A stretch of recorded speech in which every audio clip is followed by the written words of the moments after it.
The first half of Dragon Ball Super episode 57 had some of the best fight scenes that we've seen in the series thus far, maybe even the best fight. You know, you can harken back to like the Beerus Goku fight in Dragon Ball Super episode 11, or maybe even the Hit versus Goku fight, or even the Vegeta Kaba fight. There's been some good fights. This one probably looked the most impressive, and I have brought a man on to talk about this with me, to explain to you guys why it was so great, why it looks so great, and why we're all just having a huge smile on our face from ear to ear. Please welcome the Omni King of animation, the great priest of art, AJ. Jesus Christ, that's wow. One I unquestionable love truth that. is that I'm good at making these intros, right? Every single time, no matter who you have on, you have like these insane rambles, and I don't know, they're just poetry. Yes, like they them. are. But you and K17 are the two guys who I look to the most when it comes to animation. Also, of course, Hujio knows a lot as well. And every time you tweet, and I'm gonna put links down below, guys. I want you guys to go and do two things for me. If you love Dragon Ball Super, you need to, number one, follow AJ on Twitter. I'll put the link down below. And also subscribe to AJ's channel, because AJ puts together tons of videos about animation, about history, that literally nobody in our community is doing this kind of stuff, all right? This is what we need. We need you, AJ. I need you. I'm the great sire, man. Yes, you are. Well, I already said you were the great priest, bro, so... Oh, fuck, I downgraded myself. Yeah, you I did. fucked up. Tremendously. You went down to Gohan. Oh. What have I done? You should have at least picked Cell Game Gohan. But let's talk about Dragon Ball Super 57. Now, Toshi Sheeta. Yeah, This man, this guy is a he's god. given us joy. He really has. I mean, before we get to him, I think I suppose if we're going to talk about what made the episode good, we have to sort of go all the way back to who supervised this episode. Yes, sir. Which was two people. So you had the first guy was a guy called Yukihiro Kitano, who is not very popular among sort of my little animation circle. He did episode 1 of Super, which does look really, really nice, but then sort of the first 4 episodes of Super looked really nice anyway, and then everything he's done since has not looked good at all. He did episode 24, which is not good at all. It's possibly the ugliest episode of Super. I mean, far beyond episode 5 levels of dreadful 24 episode. was Resurrection F, right? Yeah. Yeah, it was the start of Goku versus Frieza in the base forms. Well, Frieza's, white and purple form. It was not good. Yes.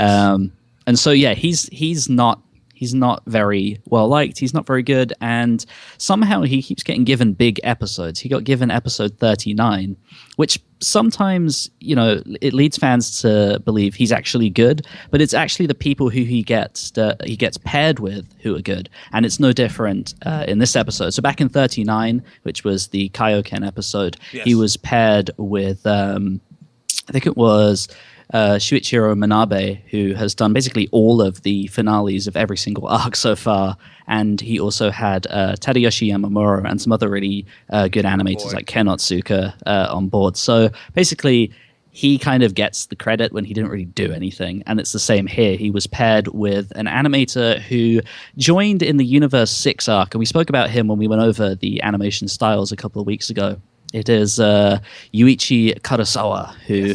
Yeah, he's a god. He's really, really good. I remember you really liked his sort of graphic novel-y sort of shading style, which makes a return here. He kind of takes sort of the Yamamura art and then makes it really angular and kind of fixes the proportions to look a lot more like the Buu arc of Z, which is really nice. And so his touch is all over this episode. You can barely see Kitano. It seems like Kurosawa basically overdrew quite a lot of some of the other animators' work, so it does look consistent from start to finish. There are almost zero bad shots in it, and so yeah, he's definitely the main person to thank for the overall look of the episode. So yeah, I guess we'll move on to the actual animators who made this good. So yeah, the start of the episode, I mean, you remember it. It begins with Goku rushing at Zamasu. Yes. And You get these cool sort of spinny kicks, which look really, really, really nice. Yes. And this is kind of like a trademark of an animator called Futoshi Higashide, who is kind of a robot. I'm not sure if he's actually human. He's worked on every single episode of Super since about, I don't know, the mid-40s or something. He's kind of had like, I think he's skipped maybe 2 or 3 episodes since then, but he's just been all over the place. And he's kind of the saving grace of Super at the moment because he, 1, can draw really well, 2, animates really well, and apparently can do it at insane speeds because he's everywhere. If you remember the Gohan episodes, Vegeta was in the gravity room and he was doing all these crazy flips and it looked really cool, and that was him. And so he then went on and did, before that he did who was it? Goku Black versus Trunks in episode 48. You know, you had like the cool sort of spinny kick, and then they were fighting, and Trunks gets like thrown into a wall, and the sword is like spinning around that scene. Amazing scene, like the best scene in that episode. Yeah, so he's kind of everywhere, and he's kind of doing all of these big fight scenes, and so he's here in this episode, and his usage in this episode is really interesting because despite being capable of doing work that would be, you know, as long and as intricate as something like Sheeta's cut that we're going to talk about, he is kind of spread out all over this episode in sort of a really smart way. And I think this comes down to, I suppose, probably the director making use of his animators really well. It looks like this is a dream team almost, right? Is that kind of definitely. Yeah, like all these good guys are coming together. Yeah, and so, like I said, rather than doing a big cut like Sheeta, he's kind of in little spots throughout, and it breaks up sort of mediocre animation. So what you'll see throughout this episode is that Higashide will come in, he'll do like a cool cut, whether it's a spin or whether it's kind of like a lunge from a character, and then it will cut, and then it will be sort of quite a far away shot, some pretty sort of rudimentary animation, kind of like just repeated frames over and over again, the kind of thing you would see in Z. And that kind of, because you have this fancy animation sort of in between this very sort of basic stuff, it makes everything feel a lot better than it actually is, which is like a really, really smart way of sort of masking the very harsh schedule that this show is under. So I'm sure most people wouldn't even notice that. But if you rewatch it and you look, you'll see, oh look, cool spin, fairly basic stuff, cool spin, you know, and it goes pretty much in that order throughout until we get to Sheeta's cut. So that's definitely one of the main parts that made this episode good. Just really sort of smart corner cutting that most people wouldn't notice. And I think another example of this is reused animation. And this is something that I've asked for a long, long time because, I mean, I've spoken about Super's schedule for God knows how long now. It's very hectic. Definitely. And so one of the best ways to fix that is to take a piece of good animation from a previous episode and turn it into what you would call in the West as stock footage, which in the anime industry you call bank animation. It's something that you can refer to and use over and over again rather than animate something from scratch. And so in this episode, wealth of knowledge, bro. If you're not subscribed to this guy, yo, I don't know what's wrong with you. Keep going. Okay. I'm very impressed, bro. I'm very impressed. Thank you. And so in this episode, you had Goku Black doing a Kamehameha towards the end, and it's actually the exact same piece of animation from episode 48 when Goku Black tried to do a Kamehameha then. It is 1-to-1 the same. All they did was redraw the hair so that it matched the Super Saiyan Rose transformation. And so, again, they're saving time there, which means they can put all of their focus onto the action scenes that actually matter. You know, a Kamehameha pretty much looks the same. You have, like, the mid-shot of Goku, his hands are up. It always looks the same. There's no point drawing that over and over again. Yeah. So they can just save time by reusing it, which is great.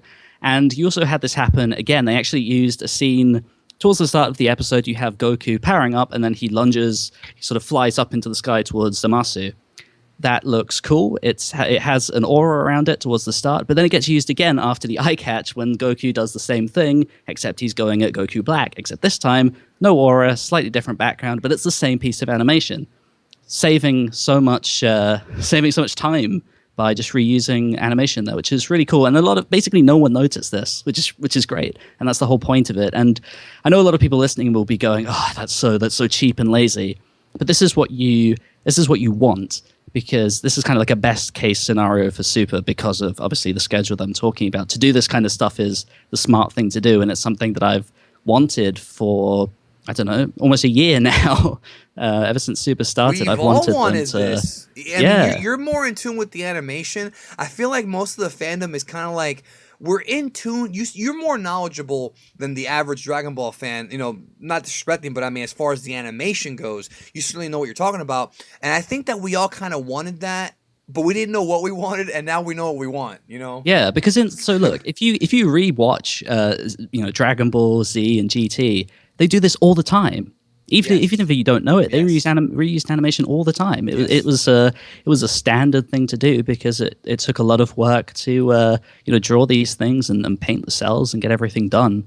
And for some reason, Super wasn't doing that throughout the sort of first 3 arcs or so for some strange reason. They were working harder, not smarter. Is that what you're telling me? Exactly, 100%. And so they're now doing that, which is definitely a big reason of why this arc is working so well. And this also comes down to the writing. I know I'm kind of deviating away from the topic now, but if you think about the previous arcs, because they're so short, all of the action is kind of packed together. And so there's realistically no time for them to animate all of this stuff and all of this stuff well. Whereas because this arc is, I mean, it's probably going to be something like 24 episodes at a guess. I hope so.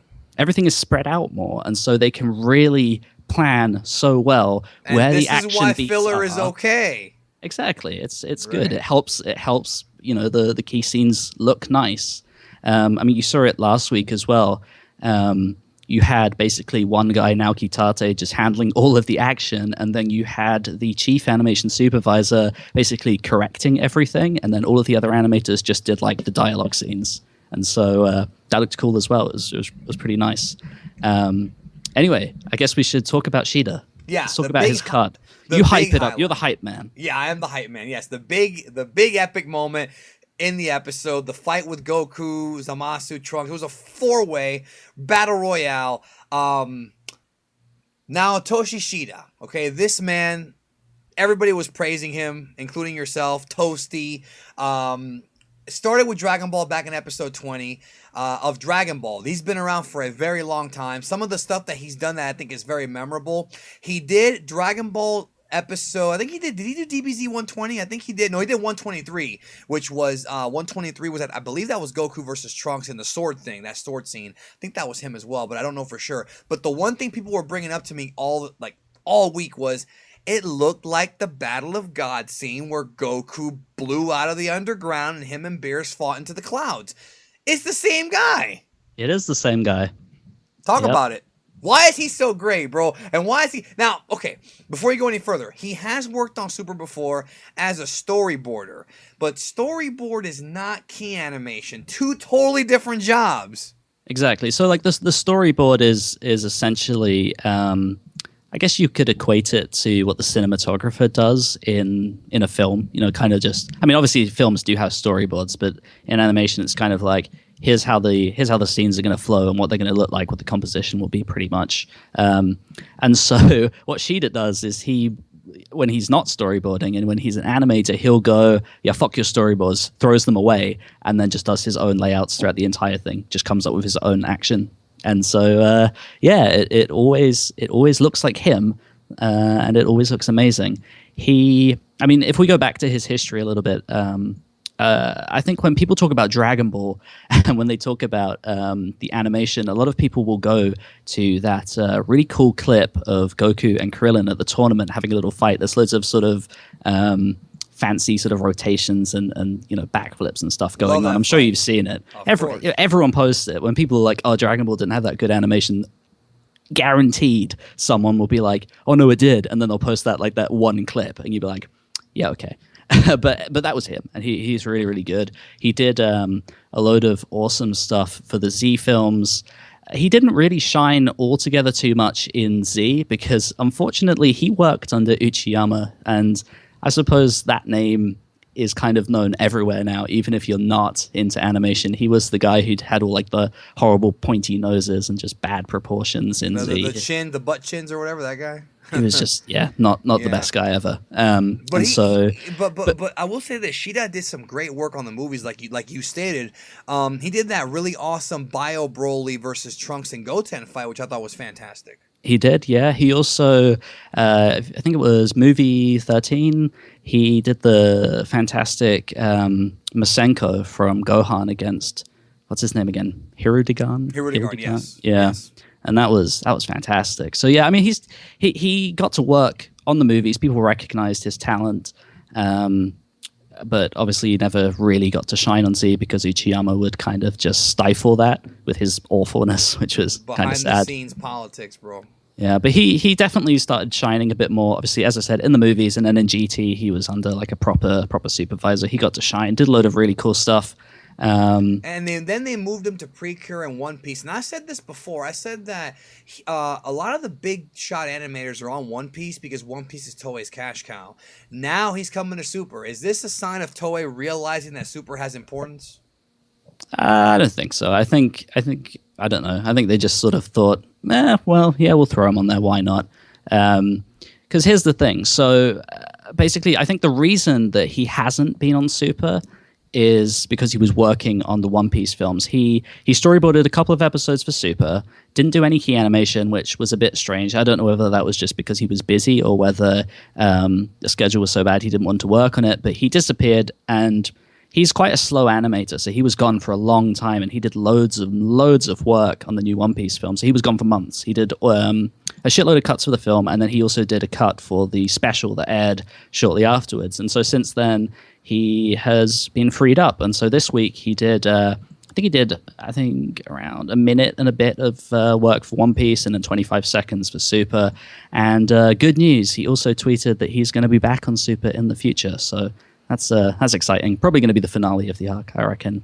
But anyway, what I was going to say is that, so he didn't really develop this amazing sort of watery, fluid, crazy rotation style until, I suppose, a little bit of the way into Precure and onwards into One Piece. It was, I don't know how he learnt it or where he got it from. I would have to research that when I do my own video, but it definitely sort of came very sort of slowly to him, and eventually he kind of just grew into this mad animator. You know how Naoki Tate, I always talk about how his whole thing is to sort of take a very loose approach and you go loose with the details and make the movements sort of really abstract and cool. Yeah. Well, what Sheeta does, he goes in the total opposite direction. He's the guy who goes off model to the point where he's adding so much detail that it barely looks like the model sheets. And so there's an image. It's almost like a Flash cartoon.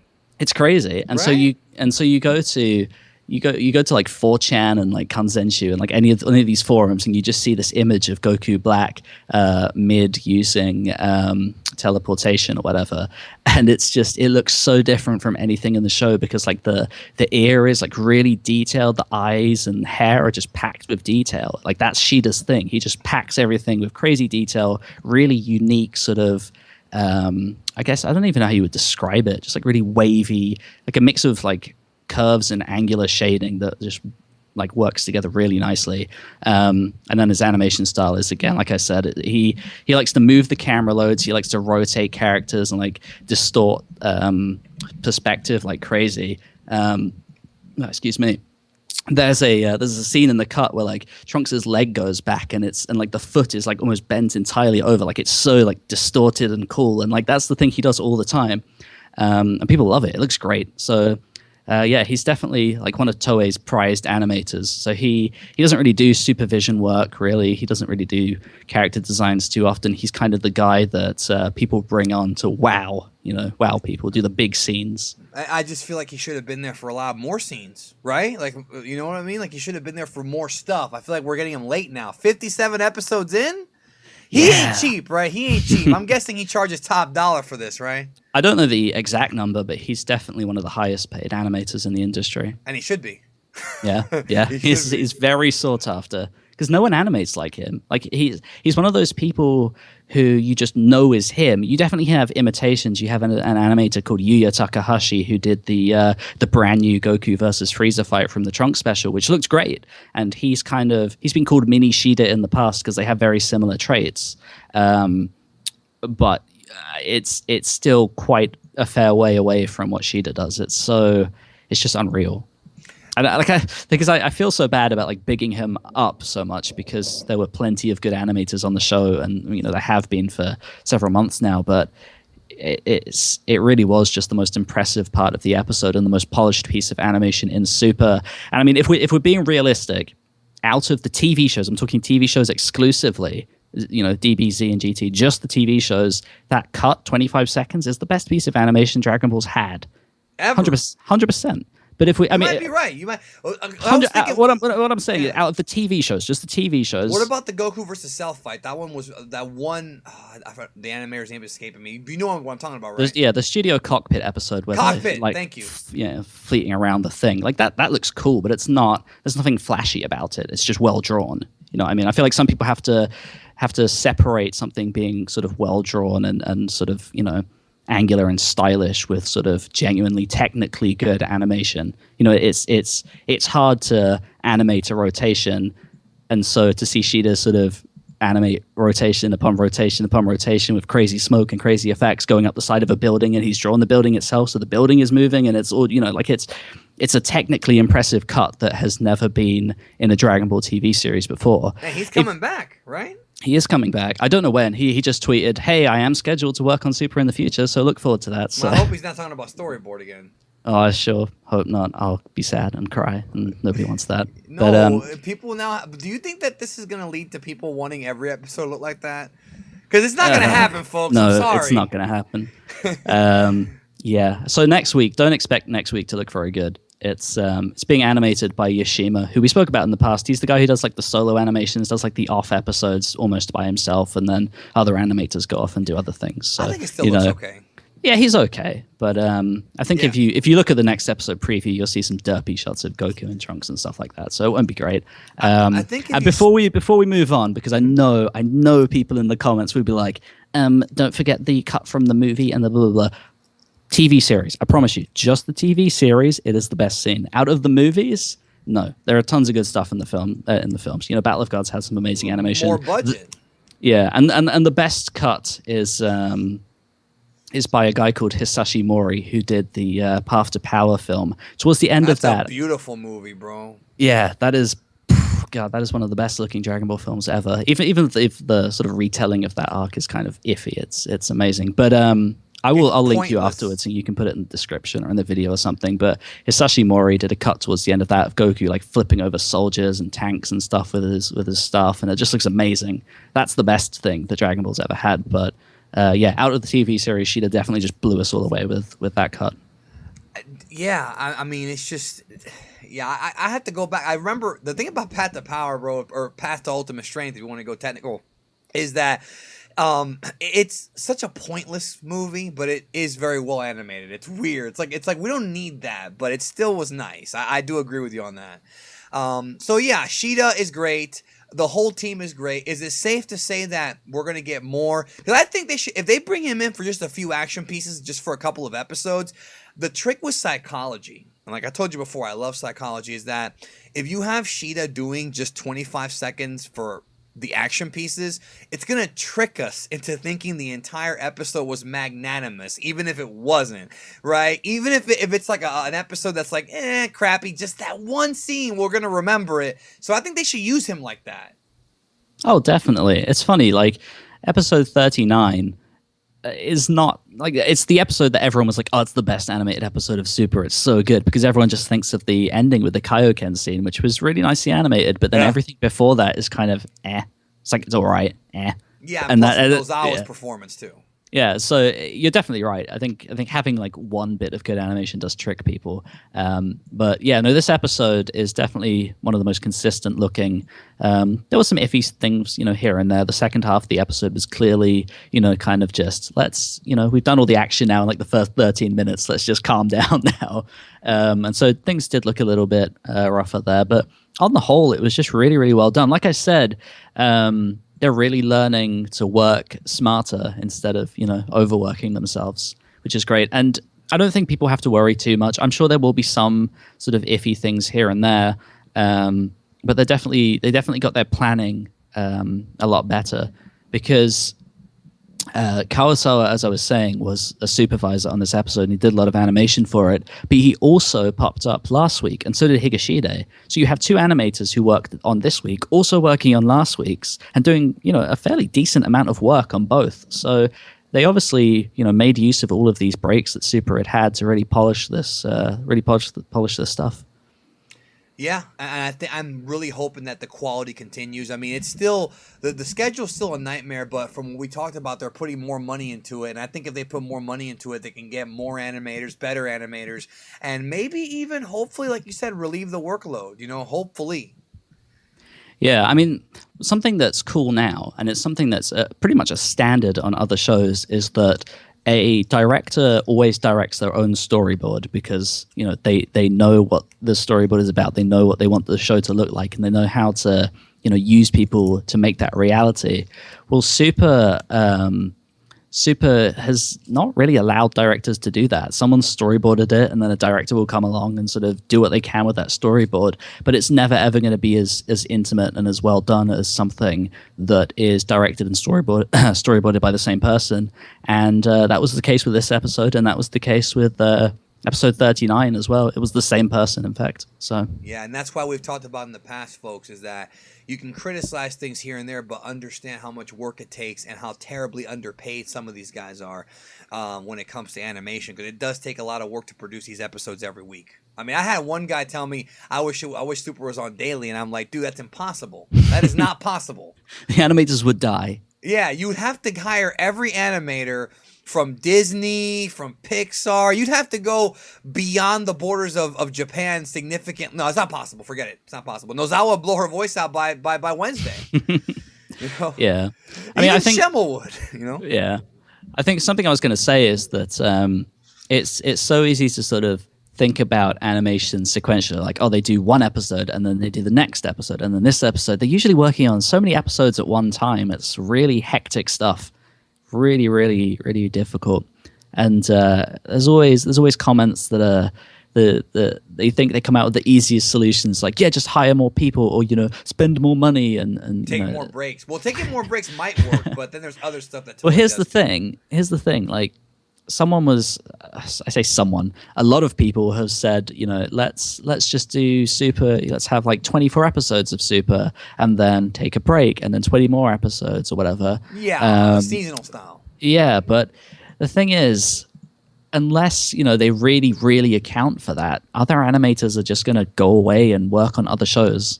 They need money. They can't just be sitting around and whatever. So. Yeah. Well, I think he means they're going to get the animators in there to work hard and then come back and work hard and then take breaks to give them time to make it better. But that's not, it's just hard because they got TV deals. See, it's just not possible because Fuji TV's paying them, right, to have a TV show episode every single week. So it's like you have to commit, you have to honor those commitments.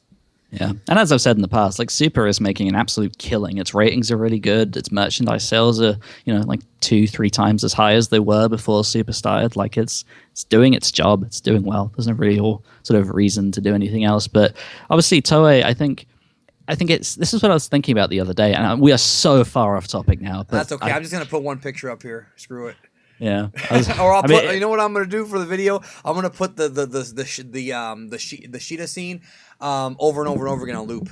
How's that sound? Nice. And people will just be sick of it by the end. I fucking hate this cut. Stop. I don't know. What would you do? What, with this video? Yeah. Would you do that, or would you just put one picture up? Because we're having like a podcast now. We're just chit chatting here. You don't want to incur the fucking wrath of Toei. They came after me. I don't want them coming after you. Yeah, they've come after me a couple times. Trust me. Yeah. Well, yeah, I was going to say, let me use this as an opportunity now, real quick. Everyone asking, hey, where did the second episode of your Animation Supervisor series go? It got fucking taken down. It might be back. We'll see. Yes. Just, that's where it's gone. Unfortunately, we all have to deal with this. Yeah, not fun. I don't really know where to go with this now. We've kind of talk to pieces about it. I guess just to wrap it up, yeah, it was a really really good episode. It felt really look, even though it was very clearly sort of cobbled together, by reusing animation and cramming everything sort of into the first half, it was smartly done. The animation was sort of conservative when it needed to be, and they threw in the powerhouse animator at the time where it really counted. They sort of, as you said, they animated smartly. Obviously, they still worked, incredibly hard, but it was smart animation as well. And so that's pretty much been the motto for this arc so far. It's so bizarre to think what Super was like towards the beginning and what it's like now. They could barely string together a fight scene for two arcs, almost three arcs in fact, and then suddenly this comes along, and you have some pretty nice stuff in here, to be perfectly honest. Agreed. It is the best arc so far. In fact, I've said this before, if this arc keeps going the way it is and we have good fights, good story, it all ties in, I may like it more than the Majin Buu arc. I mean, honestly, I might, even if it's shorter. Yeah. I don't know. It's always hard for me because I like fall in love with arcs and then fall out of love with them later. So I think it's a bit too soon for me to say anything on that. Like the early Android stuff, I used to absolutely. The early Android stuff I love, but I also used to like associate that with like the middle portion of the Cell bit where like Vegeta and Trunks are on the island. Like I used to love all of that stuff, and then I came back to it later and was like, this is like the fucking worst part of the series. I hate this, and so it's going to be weird to come back to this Goku Black arc. Like with Super, every single time an arc is wrapped up, I'll go back and I'll rewatch it in like a day just to sort of see how I think it flows as like a whole arc and sort of make my decision from there. So, for example, the tournament arc, I did not like that all that much when it was airing weekly, and then I rewatched it and I thought, I mean, it's okay, but I don't hate it as much as I did. And so it'll be interesting to see whether my opinion changes much on this arc, because at the moment, I'm excited every single week. This is my favorite arc. I think it's the best story we've had in Dragon Ball since Battle of Gods. And so I may well come back to it, watch it all, and love it even more. It'll definitely be interesting to see. I really hope it lives up to its potential, and that's going to be hard to top. Who knows? All right, well, everybody check out AnimeAjay. I'm going to leave links to his social media down below. I will leave links to his Twitter. You got to follow AJ because you will get some insight on this behind the scenes of the series. And, of course, follow his YouTube videos. Support AJ as best you can because he is a very, very, very, very knowledgeable member of our community. Is that it? You ain't going to say nothing? Yeah, I don't know. You didn't really give me anything. What am I going to say to that? All right, fine. All right, well, thanks everybody for checking out the video, and we'll catch you down the road.